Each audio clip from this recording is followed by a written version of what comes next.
Stamford, Connecticut.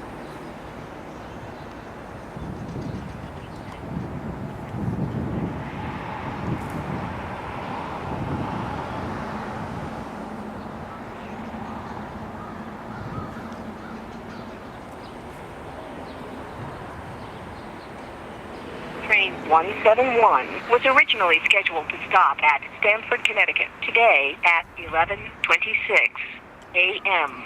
It is now estimated to arrive at 11:39 a.m., 13 minutes late, and depart at 11:40 a.m., 14 minutes late. However, trains can make up or lose time en route. You may want to check back for an updated report.